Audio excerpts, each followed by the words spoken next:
right, to our focus now. The number of counterfeit goods is growing at an alarming rate in South Africa. Recently, competition between Pakistani and Bangladeshi businessmen in Johannesburg led to two Pakistanis exposing a fake food production center in Swaneville. British American Tobacco South Africa says the industry is being crippled by the illegal tobacco trade, which it says makes up 70% of the market. Let's speak to Calvin Rafadi now. Calvin Rafadi, that is, from Bizz Tracers. Thank you so much, Calvin, for coming even into studio. The illicit tobacco trade has been an issue in South Africa for years now. Even during the time that, Natim Teta was the police minister, I used to go to briefings where they would talk about how they're concerned about this. Do you think there's any political will to actually get rid of the illicit tobacco traders? Good day and good day to your viewers. You know, when you speak of illicit tobacco, it's an underworld business whereby even it runs as far as even other political parties are funded by these people who are eliciting cigarettes. For the simple reason that I'll just give you a simple illustration. There are many cars that are hijacked in South Africa and that are stolen. Very expensive cars. They cross the border. They take it to Africa, but part of the exchange of paying for those cars, they will now pay in containers of cigarettes. Now, those cigarettes, once they land in South Africa, normally how this syndicates bypass the system, they will either use petrol tankers to stuff those cigarettes into those, to camouflage as if it's just petrol being delivered, and one wouldn't suspect. Or they'll have a document which is called a bonded warehousing document, meaning those cigarettes, they are in South Africa, but for transit, they're not going to be sold in South Africa. Now, once they end up in South Africa, they are distributed in our villages, spaza shops, but mostly, especially in Cape Town. They fight for thefts to sell this particular cigarettes on who controls which area and which part. Because the further you go down towards Cape Town, towards Durban, the cigarettes, they become more expensive because the risk is much higher. Yeah. That's why we also, as a take-home for the police, any truck that is escorted by a blue light, they need to stop and check what is happening in those particular trucks. So, but why? What I'm because saying, the blue light is because most of these guys, they escort these trucks via blue lights, and some of the rotten police reservists, they even drive as far as to the border to escort these particular trucks, because it makes it easier for them to be escorted, for any other police not to stop them on the road. But what I'm saying, it's a big market. And once that happens, those type of transactions that I spoke about, and the money, they buy guns and they control thefts, and then they even fund political parties. Because in Cape Town, most especially in Cape Town, why I'm saying Cape Town, most of the drug dealers, they are on the same WhatsApp group as distributing this particular illicit cigarette. So it's an underworld business. You will never touch that business without, knowing the industry in that field. Well, I'd be interested to hear from the police minister or his deputy in terms of the allegations that you've just made, in terms of how far the involvement of police goes in this particular issue. But we know that in South Africa, all the containers that make it through our ports, only about 10 to 15% are actually searched properly by SARS officials, etc. So, for me, the concern is also about not having enough staffing to be able to check all the containers. I mean, if there's only 10 to 15% that is searched, that means 85 to 90% comes through and you don't know what's in there.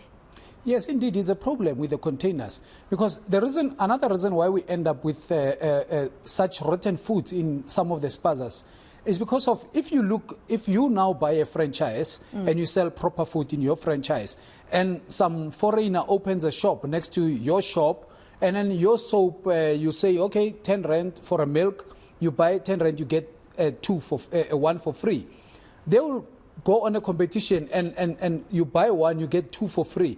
But for the simple reason that they will smuggle a container coming from outside so that they can sell the milk cheaper and beat your price. Now, once they do that, if the milk in those containers they get expired, they've got even factories around where they now fabricate the new dates, and that's why we end up with so many rotten food even within that particular industry. But with the containers, it's a big issue, and even in the clothing branding, they smuggle a lot of clothes. You get your likes of what we call the Bailey clothes.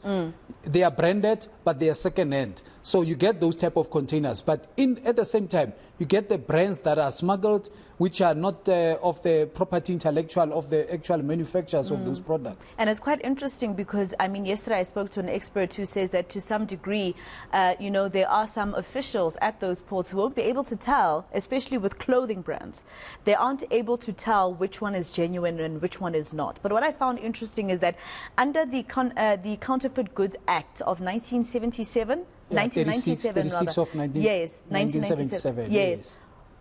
SARS does have a mandate, and you know, they are, you know, the real owner of Nike, let me say, just for instance, can apply to SARS to make sure that they are paid back the money that was lost because of the counterfeit goods that are, you know, making the rounds around the country.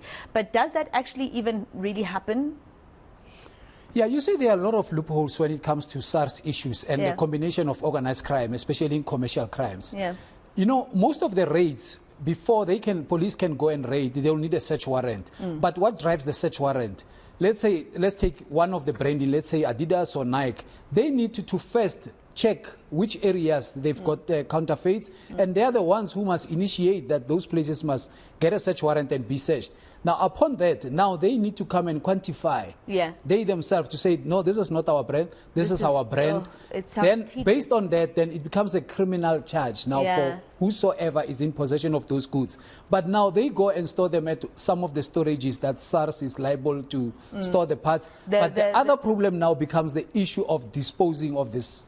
Yes, because I was going to say, actually, the Act talks about seizing and detaining the goods. Exactly. But then you see the goods back out in the market. You see the goods back out in the market. There was even an argument whereby Taffy's shoes, a lot of them were taken from one of the warehouses. Then Taffy's went there and said, no, this is not our goods. Yeah. So there was a cry out there to say, our kids don't have shoes. Why don't we distribute it to the schools? Yeah. But guess what? They need to dispose of that. They need to ban those particular clothes. But do they, or does someone benefit from reselling those goods? Well, they do, but, you know, one can say they do, but we don't know. They need to be audited if they properly do all of them, or are some back into the market, like with cigarettes, for instance, and even with guns. We've seen many guns being taken to the police custody in the 13-pound, but, you know, they are back in the streets. Let alone the issue nowadays that we hear that in Cape Town they manufacture their own guns, by the way. But a lot of guns that are taken from these criminals, they are back into the streets. So there are loopholes in terms of that. Very scary reality that apparently is not a South African phenomenon. Apparently the whole world is going through this particular issue. Calvin, thank you so much for your expertise. Always lovely to hear from you. Calvin Rafadi.